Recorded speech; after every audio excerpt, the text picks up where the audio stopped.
So today we're talking about linearization, and that is just fancy. Look at right here, it says it's a linear approximation. It's just a fancy name for tangent lines.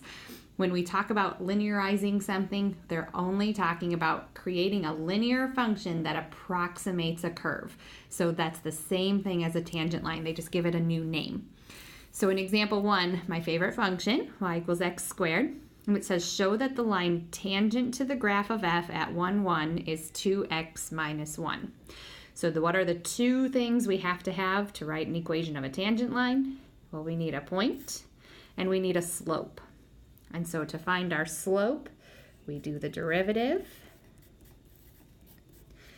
And we're talking about the slope at the point 1, 1. So if I plug in 1, I get a slope of 2. So now I've got a slope and a point. So y minus y1 equals slope times x minus x1. And they want us to verify that that's 2x minus 1. So we get y minus 1 equals 2x minus 2. And then when we add 1 over, ta-da! So it says this is an example of linearization. We're creating a linear function that approximates the slope at a certain point. And it says if f is a differentiable function at x equals a, then here's the linearization formula. Now, I want you to notice, here is x1, here is y1, and here is the slope. So if I have this written out, it's the exact same thing as point slope. So we have y minus y1 equals m times x minus x1. So I don't want you to think of this as a scary new formula. It's the exact same thing as point slope. So here in example 2, it says to find the linearization at x equals 0.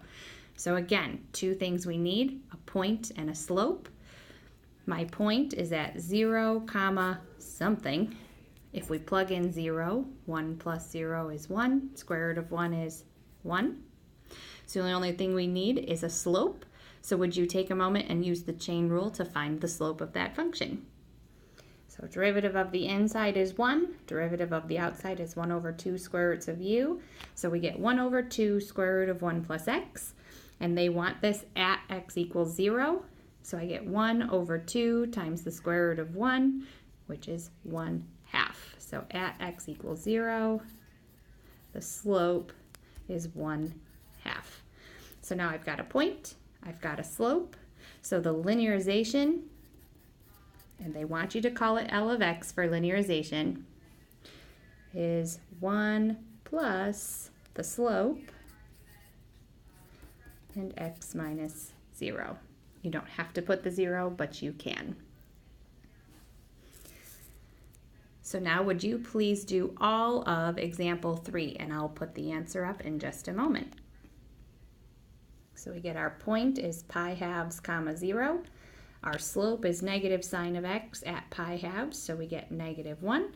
So my linearization equation is 0 plus -1 x minus pi halves. So you do not have to put that 0 plus in there if you don't want to. You can, but you don't have to. So differentials is another way of looking at derivatives. So f prime of x is the same thing as dy dx. The reason this Leibniz notation is so nice is because these differentials, dx and dy, represent the change in x and the change in y. So therefore those are separatable. We can pull them aside. We can put dx on one side, we can put dy on the other. It makes it much more useful than this f prime of x when we start getting into more complicated functions.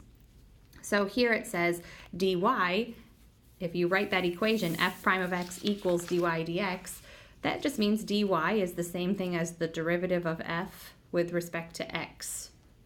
So that's just a nice definition that we're going to be using. When we talk about finding differentials on the next page, it says find dy. Well, the derivative of y is dy dx. And then we get 5x to the fourth plus 37. And they simply want to know what dy is. So that means multiply by dx. So we get dy equals 5x to the fourth plus 37 dx. And that's it. That's the end. That's all I want you to know right now. So would you please do that for part B? All right, so this was a chain rule. Derivative of the inside function is 3. Derivative of the outside function is cosine of 3x. But this one wants just dy. So dy equals 3 cosine of 3x dx. So we can use these differentials and linearization to help us approximate a change in a function.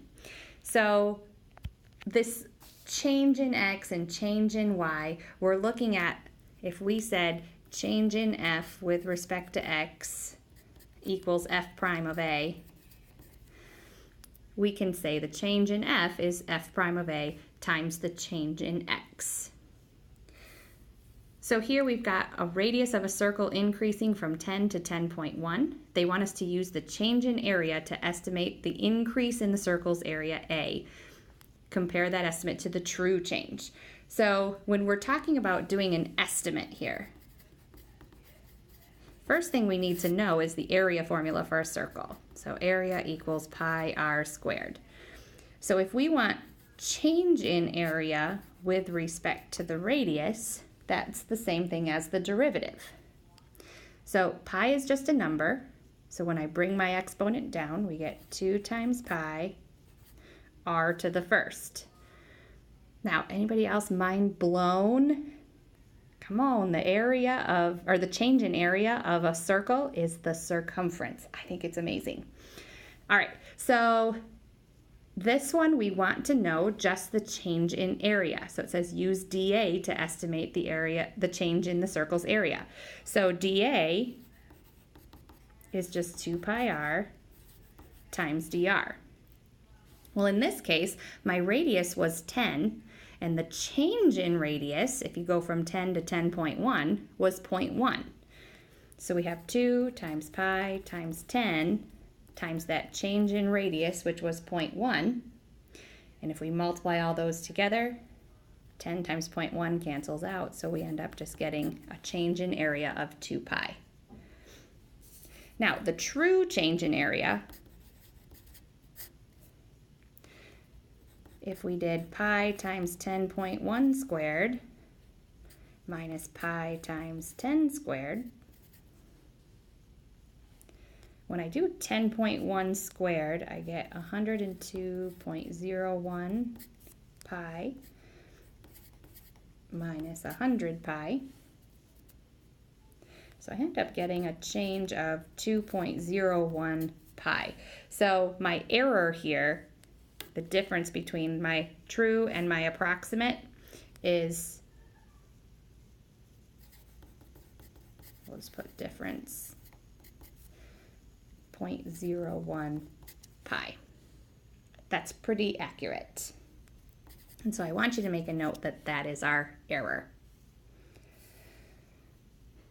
So here it says, suppose the Earth was a perfect sphere and we determined that the radius was 3,959 plus or minus 0.1 miles. What effect does that tolerance have on our estimates of the surface area of the Earth? So surface area of a sphere is 4 pi r squared.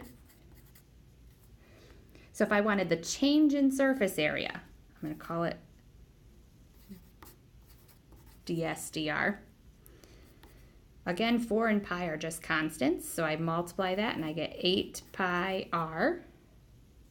And they told us that the radius of the Earth was 3,959. And our tolerance, or our change in r, was 0.1. So this change in surface area, and sorry, I totally skipped a step here. I forgot to multiply by that dr. So that change in surface area, when I plug all those numbers in, it's 9,000 approximately 9,950 square miles. And just a fun fact, that is approximately the size of Maryland. So that little bit of a tolerance gives us an error of wiping out an entire state. Yikes.